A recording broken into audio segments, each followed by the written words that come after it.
My name is Margaret. I am 58 years old. I raised my daughter alone. I drove her to every piano recital, every orthodontist appointment, every college interview. I was there for every single one. And then, one Tuesday morning in November, she stopped answering my calls. That first missed call, I didn't think much of it. She was a busy woman. She had a career, a house, a husband. But by Friday, the silence had become its own kind of sound, heavy, deliberate, shaped like a decision. A week passed. Then my neighbor, Linda, who lives 2 streets over from my daughter's house, sent me a message with a photograph attached. I stared at that photo for a long time before I understood what I was actually looking at. And what I saw didn't break me, but it did show me exactly who had been pulling the strings all along, and how long I had been too close to notice. If you've ever felt a silence so specific it could only come from someone who once knew all your sounds, hit like and subscribe to Hidden Life Files. Drop your city and the time you're watching this. You're not alone in this room. Now let me take you back to the beginning. My daughter's name is Claire. She's 31 years old, and she has her father's cheekbones and my stubbornness, a combination I used to think was beautiful. She's a graphic designer, organized to the point of architecture. Her pantry is alphabetized, her car has never had crumbs. Even as a teenager, she kept a color-coded planner, each week mapped out in fine-tip pen. I used to call her my little engineer of life. I meant it as a compliment. We were close the way single mothers and only daughters often are, bonded by proximity and necessity, by years of it being just the two of us against something unnamed. Her father left when she was 4. I don't say this to frame him as a villain, he simply couldn't stay. He sent birthday cards until Claire was 12, and then the cards stopped too. I filled the space he left the only way I knew how, by being present for absolutely everything. I should tell you about her husband because he matters more than I understood at the time. His name is Derek. He is 34 and he works in finance. He's the kind of man who always knows the price of everything and the value of what he can afford to lose. I met him at Claire's graduate school dinner, 3 years before the wedding. He had very good posture. He laughed at all the right moments. He shook my hand and said, "Claire talks about you constantly." I thought that was warmth. I understand now it was surveillance. The first warning sign, the one I would replay later with a sick kind of recognition, happened at Claire and Derek's housewarming party, about 8 months after they married. I had brought a potted orchid. I remember the orchid specifically because it was pale yellow, and I'd chosen it carefully, knowing Claire's living room was decorated in warm neutrals. Derek looked at it, then at me, and said pleasantly, "We're trying to keep the space clean. I hope that's not too much greenery." He smiled when he said it. Claire touched his arm and laughed softly. I set the orchid on the kitchen counter and didn't mention it again. By the time I drove home that night, the orchid was on the porch. I saw it when I glanced back from the car. I told myself Claire probably had allergies. The small injustice that mattered most happened 2 Christmases ago. Claire and I had a tradition, just the two of us, Christmas morning, her apartment or mine, coffee and cinnamon rolls, and the old ornaments I'd saved since she was 7. That year, she called me on Christmas Eve. Her voice was careful, the way it gets when she's delivering news she's rehearsed. "Derek's family wants us to spend Christmas morning with them this year," she said. "I hope you understand." I said, "Of course." I spend Christmas morning alone with the coffee and the cinnamon rolls and the ornaments still in their box. When I called to wish her a Merry Christmas at noon, Derek answered. He said she was sleeping. He said he'd pass along my message. She never mentioned the call. The last time I spoke to Claire before the silence was a Wednesday, 6:47 p.m. I know the time because the microwave clock was the first thing I saw when my phone buzzed. It was a short call. She was tired, she said. Work had been difficult. She and Derek were having people over for dinner. I asked if I could bring anything. She paused, just half a second, the kind of pause that has weight, and said, "Actually, Mom, Derek and I have been talking. We think we need some space for a while." I didn't say anything for a moment. "Space?" I repeated. "Just some time," she said, "to breathe, as a couple." She sounded like she was reading from a script someone had handed her. Her voice had that careful, rehearsed smoothness, the kind that takes practice to achieve. I asked if I had done something. She said, "This isn't about fault." I asked when we could talk properly. She said she would call me. She didn't call. I stood in my kitchen for a long time after that. The microwave clock changed to 6:52. I noticed my hand was still holding my phone, but I had no memory of deciding to keep holding it. The word space sat in my chest like something swallowed wrong. I had given that girl every room in every house I had ever lived in, and she was asking me for space. That night I wrote her a letter, just a few lines. I told her I loved her, that I wasn't going anywhere, and that whenever she was ready, I would be here. I sealed it and mailed it the next morning. She never mentioned receiving it. I called 14 times over the following week. Not in a row, I spaced them out, one per day, sometimes two, always with a gap. Each call went to voicemail.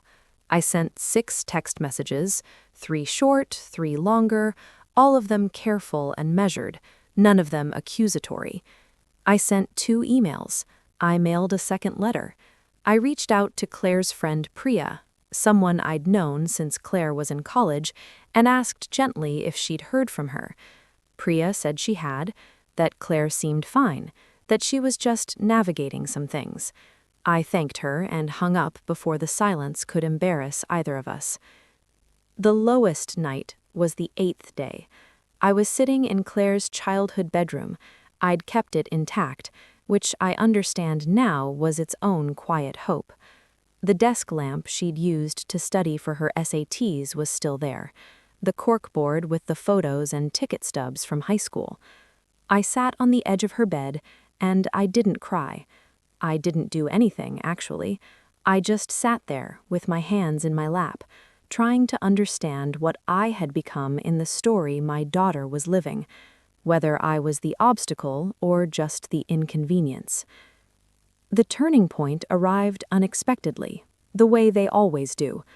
My friend Ruth, who teaches 9th grade English and carries a dog-eared paperback in her coat pocket at all times, came over that Saturday with soup she hadn't been asked to bring. We sat at my kitchen table, and at some point I said, "I don't know what I did." Ruth looked at me for a long moment and then said, quietly, "Margaret, what if it isn't about what you did?" I sat with that sentence for days before it opened something. 6 weeks passed, and then 6 more.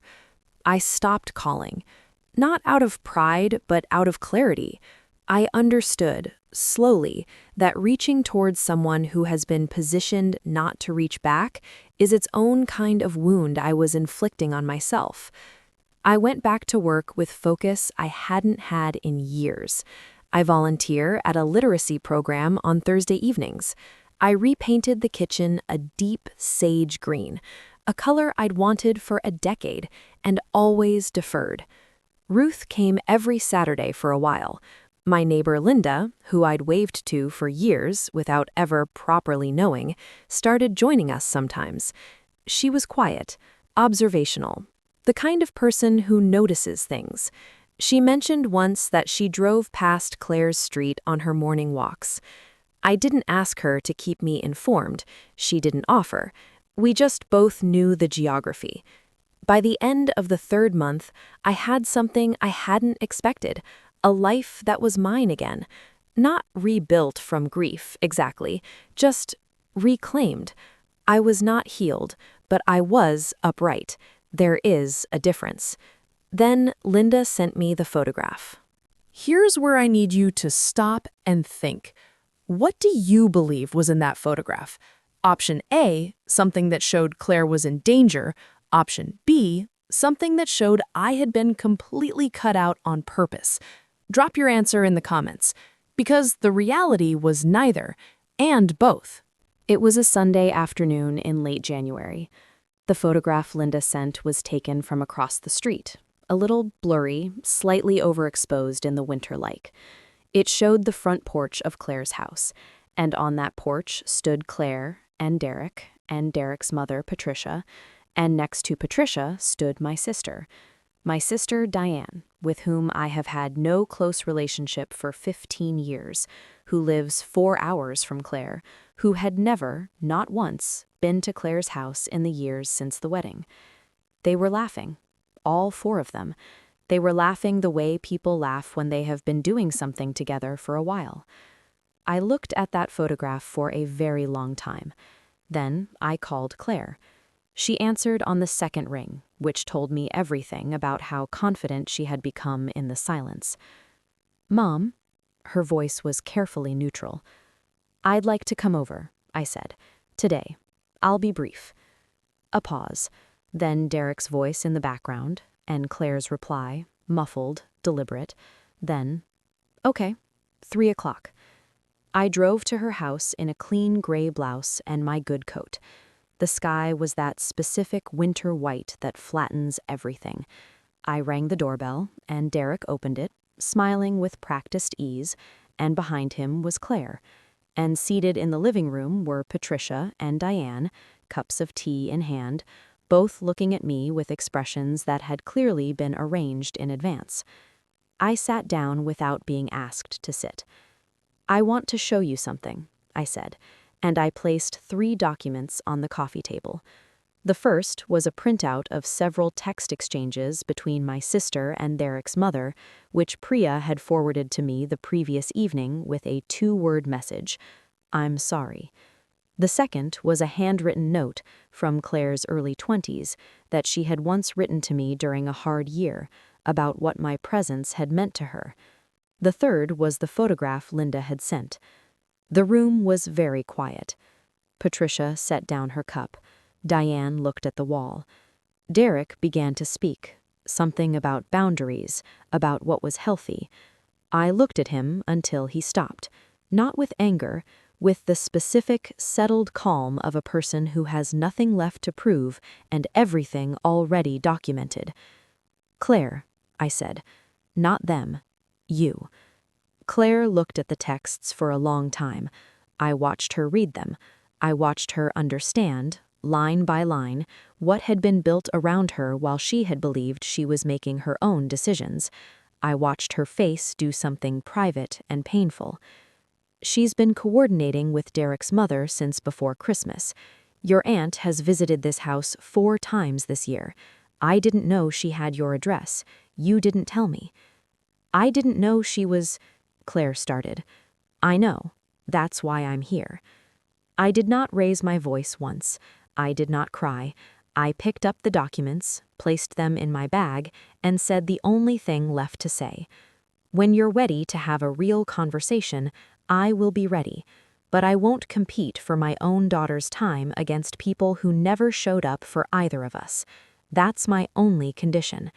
I stood up, said goodbye to no one in particular, and left. Priya called me that evening. She had been the one to ultimately forward the messages, she said, because she had watched what was happening for months and couldn't square it anymore with her conscience. She had expected Claire to be angry at her for it. Claire, she said, had gone quiet instead. Diane did not contact me. I did not expect her to. Patricia sent a message through Derek, a studied, formal non-apology, which I read once and did not respond to. What surprised me was Derek's mother, of all people. Patricia called me herself 3 weeks later. Her voice was different, smaller, or maybe just unmediated, without an audience to perform for. She said she had overstepped. She didn't explain why. I thanked her for calling and left it at that. Claire called me on a Thursday evening, 42 days after the confrontation. She didn't explain everything. She didn't have to. She said, "I think I didn't realize how much was being decided for me." I told her I understood that more than she might expect. We talked for an hour. We cried a little. We didn't fix anything that night, but we started to know what needed fixing. Derek remains in the picture. That story isn't finished. Some things don't resolve, they just renegotiate. Last Saturday, Claire came to my house for the first time in 4 months. She brought coffee from the good place near her office. I had cinnamon rolls ready because some things are worth being stubborn about. We sat at my kitchen table, the one I've had since she was 9. The orchid I'd eventually brought home, the pale yellow one from the housewarming, was on the windowsill behind us. It had bloomed again, which I hadn't expected. We didn't talk about Derek the whole morning. We talked about her work, about a book she was reading, about the sage green kitchen walls, which she said she loved. At one point, she looked around the room, slowly, the way you look at something you didn't realize you'd missed, and said nothing. She didn't have to. There is an empty seat at that table that may or may not be filled again. But there are also 2 people seated at it, drinking coffee, not performing anything for anyone. That is enough for now. If you've watched this to the end, then some version of this story lives somewhere near you. Maybe it was a parent. Maybe it was a child. Maybe it was a friendship that dissolved and you never quite understood why, until one photograph from an unexpected angle showed you the full picture. Here is what I know. Love can be used as a lever by people who are afraid of what they don't control. The only answer to that isn't rage, it isn't withdrawal, it's documentation, patience, and a kitchen table you refuse to leave. I didn't rescue my daughter. She rescued herself. She just needed the evidence laid out in front of her. Leave a comment. Tell me, what would you have done with that photograph? And subscribe to Hidden Life Files for stories about the lives people live quietly and the moments that finally make the quiet speak. They didn't silence me. They just postponed me.